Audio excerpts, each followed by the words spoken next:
안녕하세요. 교육 고민을 대신 물어봐주는 교육대 기자 TV입니다. 오늘은 지난 18일이었죠. 역대급 불수능으로 패닉 상태에 놓인 수험생과 고1, 2 학생들에게 조금이나마 도움을 드리고자 특집 방송을 준비했습니다. 입시 전문가 두 분을 연결해서 2022학년도 정시 전략과 함께 앞으로의 대비법 그리고 고1, 2 학생들을 위한 수능 전략에 대해서 말씀 나눠보도록 하겠습니다. 수능 정말 어려웠다는 얘기가 계속 나오고 있거든요. 국영수 얼마나 어려웠나요? 일단은 보통 때 시험 같으면은 1등급 네네. 커트라인이 90점 한 초중반대 이렇게 형성이 되는데 네. 이번 시험이 통합수능 받기 전 첫 해에서 좀 혼란도 있는데도 부담도 있는데다가 1등급 커트라인이 80점 초중반대로 형성됐다라는 것 자체가 역대 보기 힘든 일단 불수능입니다. 그러니까 역대 불수능이었다. 1등급 대 학생들이 벌써 4-5개 정도를 틀리고 있다라고 하면은 그 나머지 학생들은 60-70점 맞기도 대단히 어려웠다는 얘기가 되는 거죠. 그래서 네. 이거는 1, 2, 3등급 대 정도 상위권 학생들이 전원 다 1교시부터 일단 멘붕이 왔다 이렇게 봐야 되고, 점심 먹고 치러지는 3교시 영어도 작년도 1등급이 12.7%, 한 53,000명이 나왔던 거죠. 근데 예, 예. 지금 추산하기로서는 한 6%대가 좀 겨우 넘는 구조로 좀 예상이 되고 있는데, 네네. 이렇게 되면 영어가 절대평가지만 사실은 상대평가 수준에 버금갈 정도로 나왔다. 그러면은 어, 1, 2교시가 어렵게 출제되었는데 3교시에 대한 어떤 그 체감상의 어떤 그 난이도는 굉장히 공포감이 있었겠죠. 야, 이러면 올해 수능 진짜 다 망치고 이거 영어마저도 안 나오면 수능 최저도 못 맞추겠다라는 극심한 어떤 그 공포 분위기에서 시험을 치렀을 것 같고, 그럼 수능 최저를 맞출 수 있는 친구들이 그만큼 줄어들겠네요.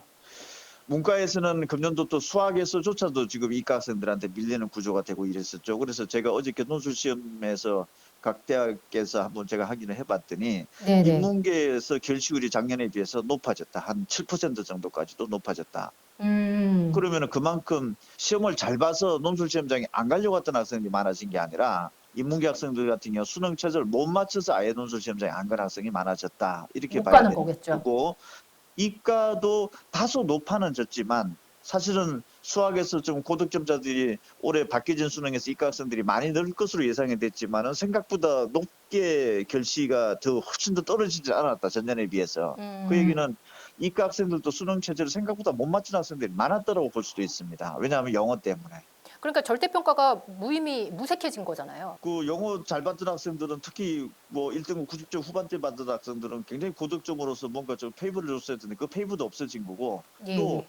90점이라든지 뭐 이렇게 진입하는 것 자체가 좀 용이하게 했었어야 되는데 네네. 6%대가 만약에 현실적으로 나타난다고 하면은 이건 예전에 상대평가에 버금가는 수준의 난이도인 거고. 그러면 이거 근본적인 원인은 뭘까요? 평가원의 난이도 조절 실패일까요? 아니면 코로나로 인한 학습 격차인 건가요? 학업 역량이 떨어진 건가요? 일단 1교시는 예, 문제 자체가 예, 예. 지금 45문제가 출제가 되는데 1번부터 34번까지가 이제 공통 과목입니다. 그렇죠. 선택에 상관없이 같이 풀어보는 건데, 거기 그 중에서 1번부터 17번까지가 비문학입니다. 독서 네네. 파트죠. 네네. 독서 파트 4번부터 해결의 변증법 나오고 10번부터 13번까지가 경제 경제 관련 문제 나오고, 이 두 네네. 가지 4번에서 13번까지 문제가 어려운 지문이다라고 학원 선생님들도 얘기를 했는데, 실제 학생들도 학원 선생님들이 체감했던 것만큼 그 이상으로 지금 어려웠다는 얘기가 되고, 비문학의 거의 대부분의 지문들은 거의 한 20-30% 정도의 정답률이다. 이 네. 얘기는 오지선다로 보면은 정말 찍어서 맞출 정도의 확률인 거죠, 이게. 어, 그래서 극단적으로 어려운 한두 문제 킬러 문항을 없애면은 이게 전반적으로 난이도 맞출 수 수 있었다라고 있겠구나. 하는 평가원은 이렇게 것들이 생각했나 봐요. 너무 조금 가볍게 생각하지 않았나라는 생각이 들고, 아, 또 금년도가 통합수능 첫 해다 보니까 네. 선택 과목 간의 점수차도 줄여야 된다라는 어떤 그 심리적인 또 압박을 좀 받았죠, 평가원이. 그래서 네. 출제진들께서도 좀 너무 생각을 많아졌다, 이게. 바뀌어진 어, 수능에서. 예, 그리고 예, 예. 6월 달하고 9월 달이 특히 국어 과목은 널뛰기가 너무 심각했다. 그래서 9월 음, 달에 굉장히 쉽게 한번 출제를 해주면서 수험생들로 네네. 하여금 이 정도의 보다 조금 어려워지겠지라는 정도의 마음의 안위를 좀 줬다라는 거. 시뮬레이션을 잘못했네요, 그러면. 그래서 어떻게 아, 보면 수험생들 입장으로 봤을 때는 1교시가 정말 대혼란이었을 것이다라는. 1교시의 중요성이 더 커지겠네요. 국어, 수학 같은 경우에 선택 과목이 표준 점수가 유불리가 있었을까요?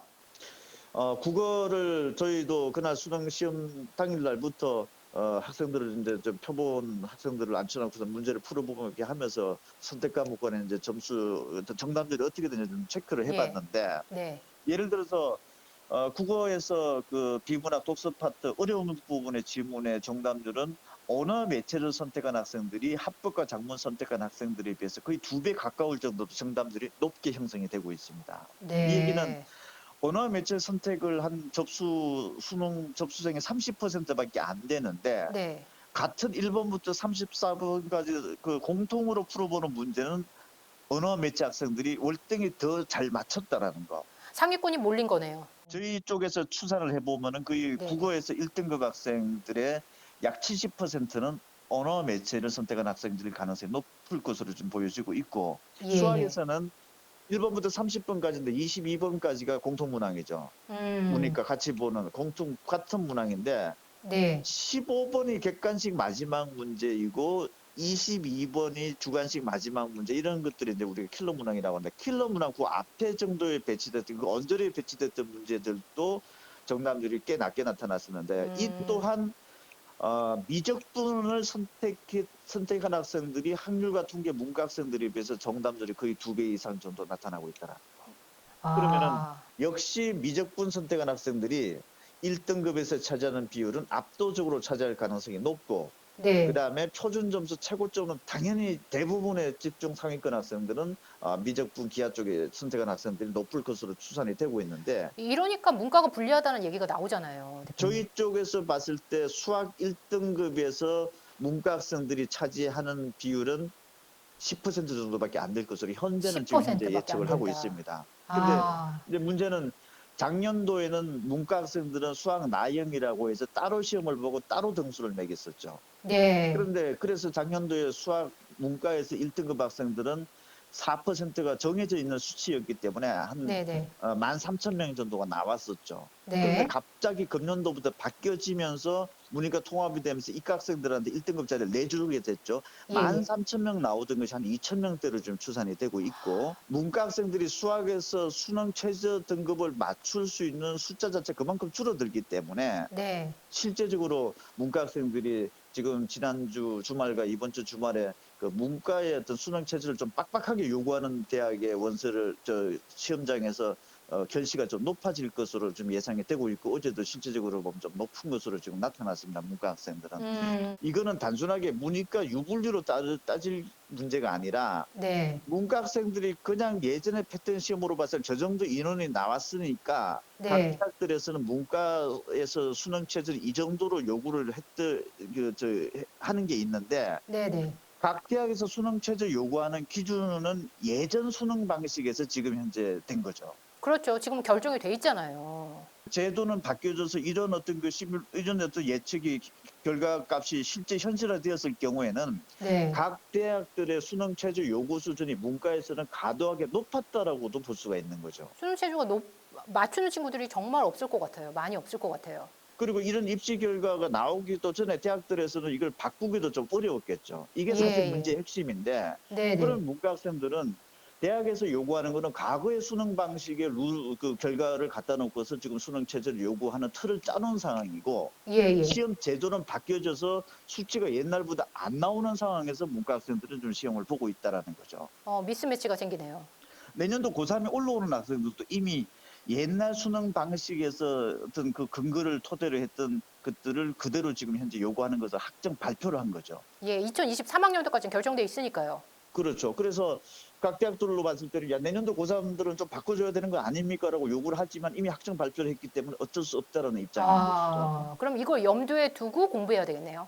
너무 어렵지만 어쨌든 결과가 나왔잖아요. 그럼 지금 고3 친구들, 재수생 포함해서 이 친구들이 남은 기간 동안 조금 더 효과적으로 정시를 준비할 수 있는 방법이 있을까요?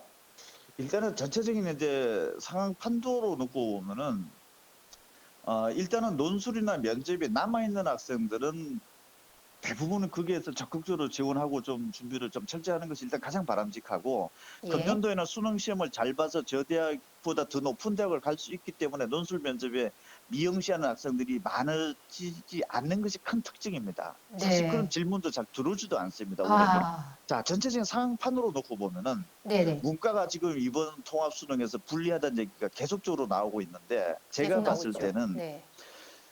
예전이랑 좀 다른 양상이 국어, 영어, 수학 모두 우수한 학생들이 이과에 지금 집중되어져 있는 것이 예전이랑 상황판도랑 좀 다른 특징입니다, 이게. 그러면은 음. 금년도에도 수학도 지금 자리를 이과 학생들한테 많이 내준 거죠. 그러면 네. 정시에서는 문과 학생들이 겨누다 보니까 음. 저 위에 상위권대 학생들 같은 경우에는 문과 학생들의 밀집도가 예전만 못하다라는 거죠. 헐거워질 수 있다.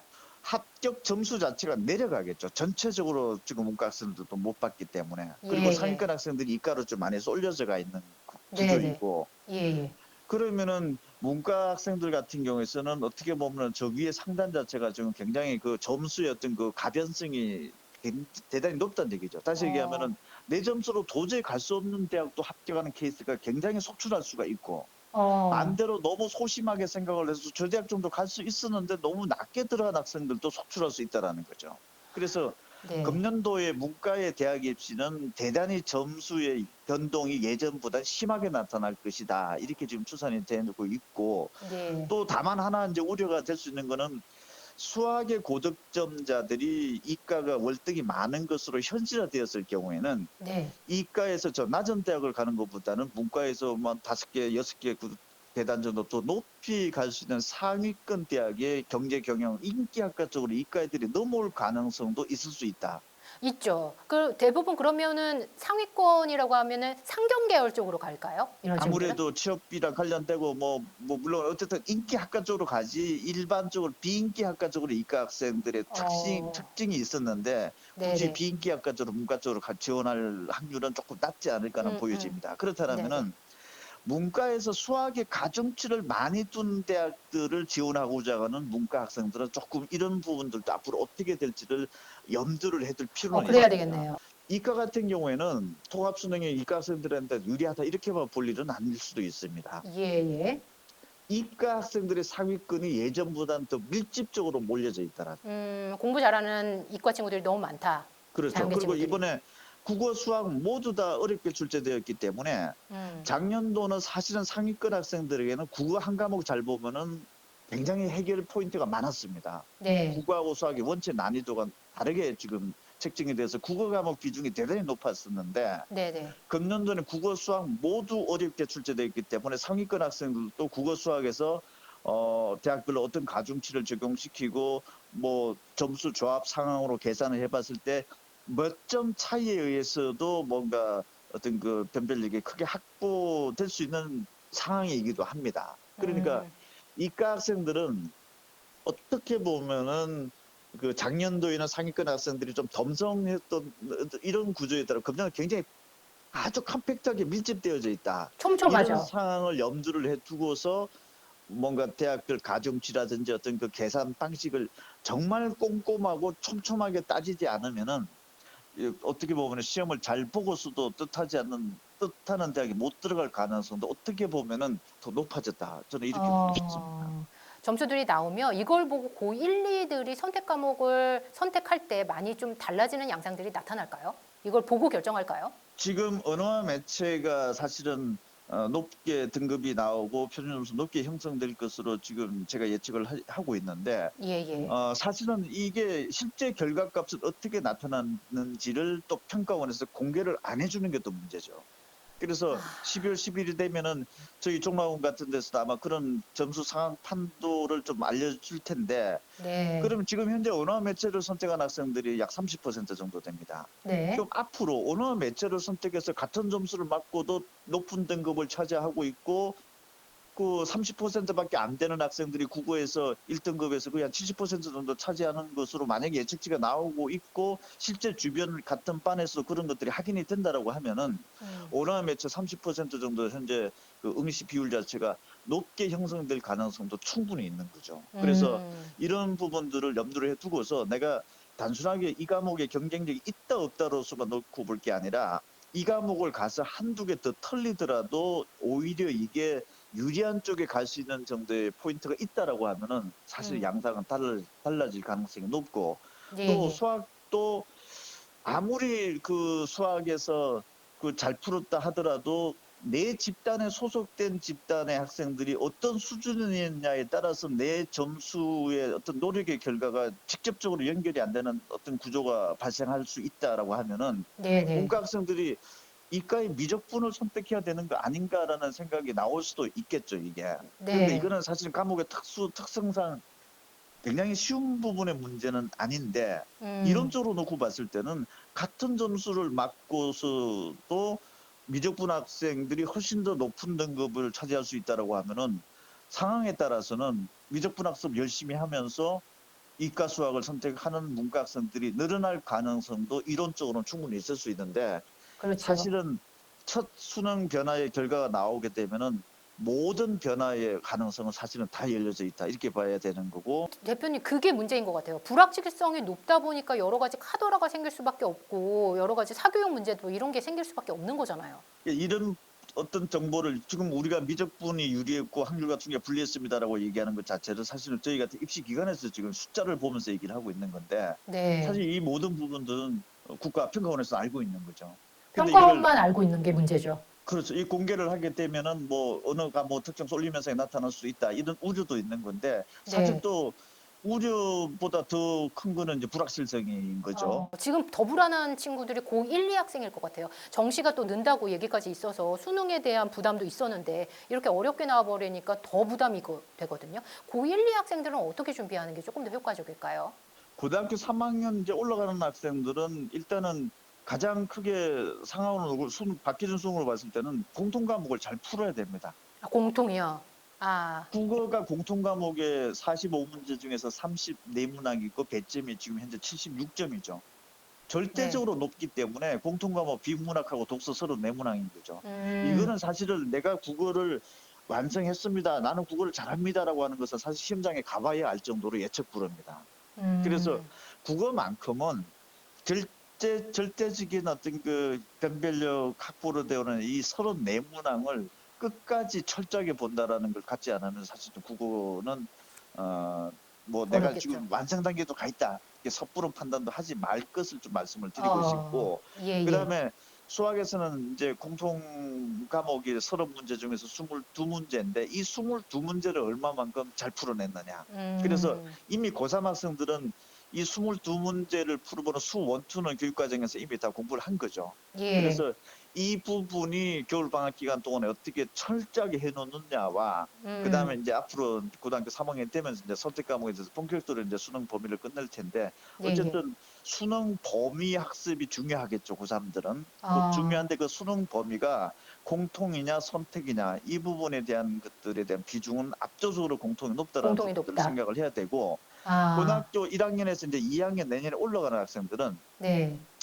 고등학교 1학년은 사실은 학교 내신만 지금 열심히 팠다라고 보면 될 겁니다. 고등학교 그렇죠. 1학년은 뭐 수능 시험 범위에는 사실은 본격적으로 궤도에 안 올라온 거죠. 음, 자, 고등학교 1학년이 2학년 올라가는 그 단계부터 수학 과목 같은 경우에는 이제 본격적으로 수능 시험 범위에 들어간 수 원, 투가 적용이 되죠. 예, 예. 그래서 이러한 어떤 그 수능 범위 학습에서 가장 중요했던 수학 과목이 거의 한 100점 기준으로 보면 74점의 코스로 지금 진입했다라는 거. 어, 이 단계를 정말 잘 염두를 해두고, 또 문과 학생이지만은 굳이 내가 한글과 통계, 미적분 둘 중에 하나를 그 선택하는 데 있어서 선택지가 조금 더 넓게 볼 수 있는 내가 수준이 되는지 안 되는지, 그 특정 음, 영역에서. 그러면은 음, 문과 학생이라도 내가 꼭 한글과 통계보다는 미적분이 될 수도 있다라고 하면은 과감하게 한번 판단을 해보는 것도, 이왕이면 같은 점수를 맞는다라면은 미적분에서 고득점을 맞으면 한글과 통계보다는 더 유리하다. 문과를 가더라도 훨씬 더 큰 유리한 지점을 차지할 수 있다. 이런 부분들은 냉정하게 이론적으로 봤을 때는 현재는 그렇습니다. 지금 수능 이렇게 나온다고 하니까 고2을 앞둔 중3 학생들이 고입 전략에도 다른 전략들을 세우고 있을 것 같거든요. 이 부분에 대해서는 어떻게 생각하시는지요? 수능 역량을 놓고 고민하는 대학 입시의 결과적 관점을 놓고 봤을 때는 첫 번째가 내가 학교 내신 성적과 상관없이 자력으로 대학을 갈 수 있는 내 실력에 내 노력에 의해서 갈 수 있는 것이 사실은 정시 수능입니다. 그렇죠. 그게 절반 정도가 뽑고 있다라는 사실 주요 대학에서 일단 그걸 보시면서 내 자력으로서 정시로 대학을 갈 수 있는 도움을 내가 선택한 고교에서 얼마만큼 받을 수 있느냐라고 하는 주느냐. 것들에 대한 어떤 그 판단 기준이 명확해져야 될 것 같고, 음. 두 번째가 학교 내신 성적, 교과 내신 성적으로 내가 원하는 목표, 서울 소재 중상위권 대학을 얘기합니다. 이 정도 대학을 가는 데 있어서 학교 내신 교과 성적만으로 뽑는 것은 불과 10%도 안 됩니다. 어. 그리고 대부분의 대학들은 수능 체제를 동시에 요구를 합니다. 네, 맞아요. 그러면 그렇죠. 내가 학교 내신 1등급대 정도를 하면서 수능 체제가 갖춰지면은 두말할 나위도 없이 좋은 판단이었습니다. 그 자체는. 네네. 그냥 저기 고등학교 들어가서 수능 체제까지 갖춰진다라면은. 예, 그런데 예. 주변에서 학교 내신이 정말 1등급 한 중반대, 전교에서 1등입니다. 예, 예. 전교에서 1등을 하는 학생들이 수능 최저 3등급도 못 맞춰서 그냥 인서울 특거리선의 대학에 들어간 학생들이 수시에서 비일비재하게 벌어지고 있습니다. 아, 그렇군요. 이런 상황판도 정확하게 한번 판단을 하셔야 되고, 네. 그냥 학교 내신 성적으로 대학을 갈 수 있는 쪽으로 본다라면은 거의 150군데 이상의 대학들은 학교 내신 성적만 있으면 그냥 갈 수 있습니다. 음. 그래서 눈높이를 만약에 서울 소재 한 중위권 이상대를 놓고 본다라고 하면은 예. 학교 내신의 1등급대라든지 그냥 한 2등급대 정도 유지하면서 수능 체제가 뒷받침될 수 있는 학교에 대한 선택 중요할 것 같고, 네.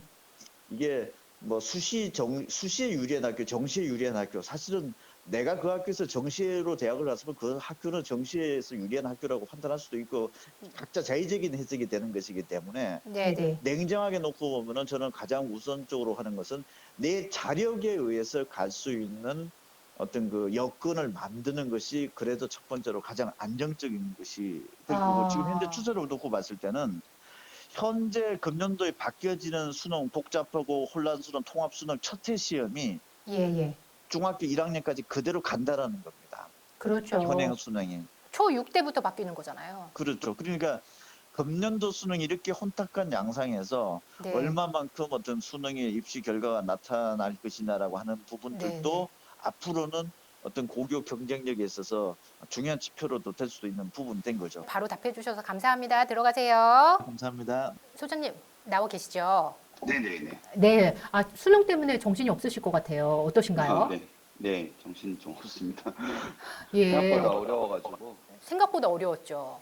네네. 역대급 불수능이라는 말이 계속 나오고 있어요. 어떠신가요? 반응들이 어떤가요?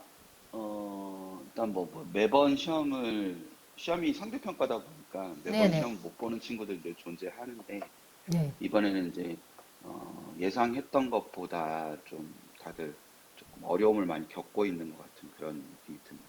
그래서 컨설팅 요청들이 굉장히 많이 들어올 것 같아요. 어떠신가요? 컨설팅 요청도 요청이지만 궁극적으로는 이제 올해 수능 체제가 변화하면서 음, 점수가 갖는 의미, 그러니까 상대적인 위치 뭐 이런 것들을 파악하기가 어려운 상황에서 그렇죠. 시험도 또 어려운 상황이 어, 돼버리니까 네. 그러다 보니까 이제 결과적으로 자기 위치를 파악하는데 굉장히 어려움이 많은 그런 상황이라고 보시면 될 것 같습니다. 가채점한 결과 최상위권, 상위권, 중위권, 하위권을 좀 나눠서 정시 전략을 어떻게 세우는 게 효과적인지 좀 조언을 해주시면 좋을 것 같아요. 먼저 최상위권부터 부탁드리겠습니다. 최상위권은 이제 인문계열은 지금 반영하는 방식이 표준 네. 점수를 모두 반영을 합니다. 그러니까 네. 자연계열하고 좀 표준 점수. 다르거든요. 그래서 인문계열은 전부 다 표준 점수를 반영을 하게 되고 표준 예, 예. 점수는 지금 원점수 상태에서는 알기가 어렵습니다. 그래서 성적표 나오기 전까지는 네.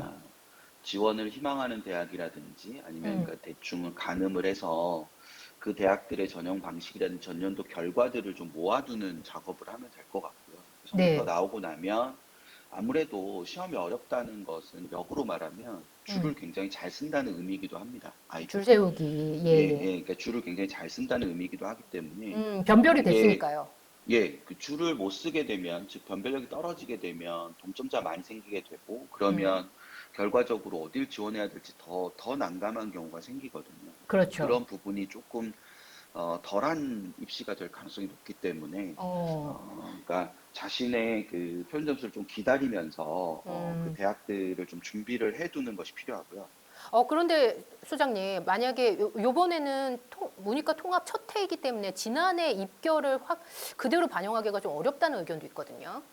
그건 그런 어떻게 게 보세요? 있죠. 예, 그런 게 예. 있는데 이제 그 지난해 입결을 어떤 관점에서 보느냐의 차이인 것 같아요. 그러니까 음, 어, 예를 들어서 지난해 입결을 그냥 기계적으로 그대로 반영을 하면 힘들죠. 근데 이제 네, 그 위치라는 개념으로 접근을 하면 조금 다르게 접근을 할 수 있을 것 같거든요. 최상위권 자연계열 같은 경우는 이제 의대가 워낙 여러 대학에 걸쳐 있기 때문에 활용 예, 예. 지표가 다 다릅니다. 그러니까 뭐 표현 어, 점수를 반영하는 대학도 있지만 백분위를 반영하는 대학도 있어요. 예, 예. 그러면 이제 예를 들어서 지금 현재 보면 어, 뭐 국어 같은 경우에 100분위 99에 해당하는 표현 점수가 음, 7개에서 8개 정도 될 거로 보입니다. 그러니까 네, 표현 점수는 다 다른데 네. 100분위로 가면 다 동점자가 되는 거죠. 그러니까 아, 그런 상황을 이제 생각을 하면 자신한테 유리한 상황이 생길 거 아닙니까? 그러니까 그렇겠죠. 높은 표현 점수를 가지고 있는 친구들은 표현 점수를 반영하는 대학을 반영하는 가기 대학을 가는 게 유리하지만 낫고, 예, 예. 똑같은 100분이어도 낮은 표현 점수를 갖고 있는 친구들은 100분위 반영 대학을 가는 게 유리하겠죠. 그러니까 음, 음, 그런 유불리를 좀 음, 지금 상황에서 그 대학들을 가려내는 것들이 음, 굉장히 음, 음. 중요합니다. 상위권은 이제 지표 아까 말씀드린 정시에서의 그 지표라는 것 자체가 네, 기본적으로 표준 점수와 백분위 두 가지인데 그 두 네. 가지가 좀 섞여 있기 시작을 합니다. 상위권부터는. 상위권은, 그러니까 네, 네. 그 섞여 있기 시작하기도 하고 그다음에 또 하나는 이제 물론 상위권을 어디까지 보느냐의 차이는 있을 수 있기는 하겠지만 음, 궁극적으로 이제 올해 서울대 그 최상위권 서울대가 군을 변동하면서 최상위권 대학들이나 상위권 일부 대학들은 군을 같이 변동을 했습니다. 군을 이동을 맞아요. 했어요. 예, 근데 예. 일부 상위권 대학들은 군 이동을 하지 않았죠. 그래서 음, 그러면 당연히 이제 뭐 단순하게 딱 생각해도 서울대 서강대 뽑는 인원과 연고대 뽑는 인원을 비교해 보면 연고대 뽑는 인원이 훨씬 많습니다. 그런데 네, 네. 연고대와 같은 군이지 않다가 같은 군이 된 대학들이 있거든요. 그러면 예, 예. 당연히 연고대를 쓰고 난 다음에 그 대학들을 고려하는 거기 때문에 예. 결과적으로는 이제 약간 성적의 하락이라든지 이런 부분들을 좀 예상을 해볼 수 있죠. 예, 어, 그러니까 그런 부분들에 대한 변수들을 예. 꼼꼼하게 좀 따져보는 게 상위권의 어, 일부 상위권 중에서도 일부 이제 학생들. 좀 낮은 밴드에 있는 그런 친구들은 좀 생각을 해봐야 되는 요소일 거라는 생각이 듭니다. 그럼 중위권은 어떻게 해야 될까요, 소장님? 중위권 대학들은 아까 앞서 말씀드린 대로 이제 계열이 좀 무관해질 가능성이 굉장히 높습니다. 이제 그런 아, 부분들이 있다 보니까 교차 지원이 사실상 가장 활발하게 일어날. 굉장히 지원이 어려울 가능성이 높습니다. 그래서 중위권이요. 네, 주의권이 이제 어, 혼란스러운 상황이 계속 지속이 될 가능성이 높겠죠. 그러면 올해 가장 조금 힘들고, 많이 고민해야 될 대상이 중위권이다. 예, 솔직히 어, 이제 배치를 담당하고 있는 저희도 예측하기가 쉽지가 않습니다. 그러니까 중위권이요.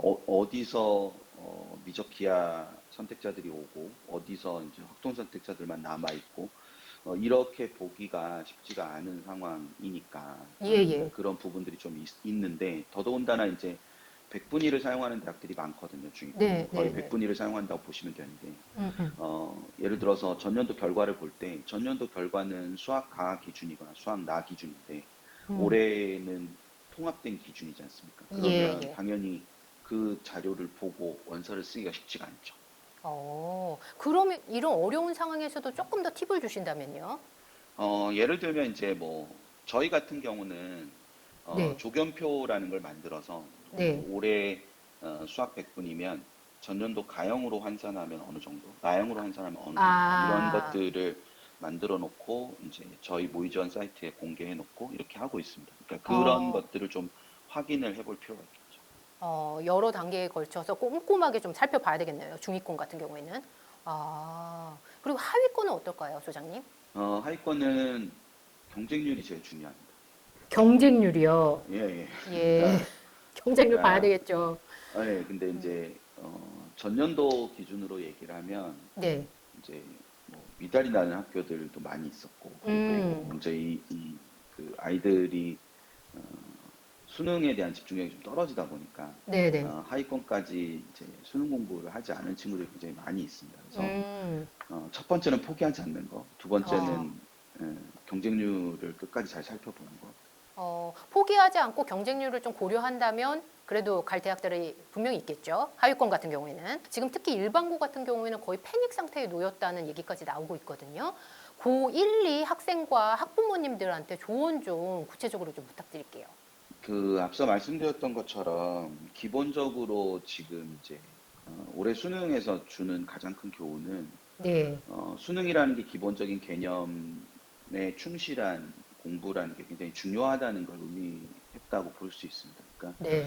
그러니까 이 수능이 오래되면서부터 네. 오래되다 보니까 문제 유형이 좀 고착화되는 경우도 있고 음. 그러다 보니까 결과적으로 문제 유형에 맞춰서 공부를 하는 경우가 많이 생기게 되거든요. 아, 특히 문제집 네네. 같은 경우도 유형편 뭐 이런 것들이 맞아요. 많이 생기게 되고. 근데 맞습니다. 궁극적으로는 개념편이 개념이라는 것을 이해하는 것이 굉장히 중요한 부분이다. 그러니까 어, 결과적으로 수능이라는 거는 이제 뭐 편집장님 더 잘 아시겠지만 예, 예. 수능이 처음 생겼을 때 학력고사의 폐단을 극복하고자 생긴 것이고 그 그렇죠. 학력고사가 암기 위주로 돼 있었던 것에서 음, 수능은 사고력 중심의 그런 것들을 물어보는 형태로 변화가 됐었지 않습니까? 그러니까 수능의 네. 근본적인 취지와 비추어 볼 때 그런 개념들을 적용하는 거나 응용하는 거나 이런 부분들이 굉장히 중요해지는 그런 음. 형태로 갈 수 있지 않을까라는 생각이 듭니다. 기본기를 더 탄탄하는 데 더 많이 신중해야 된다라는 말씀이신 것 같아요. 예, 그렇죠.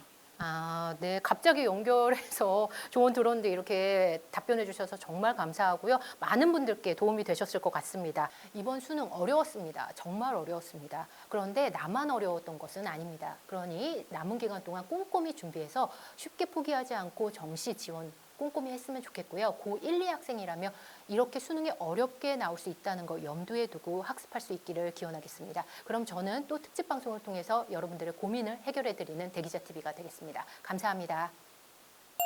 대기자 TV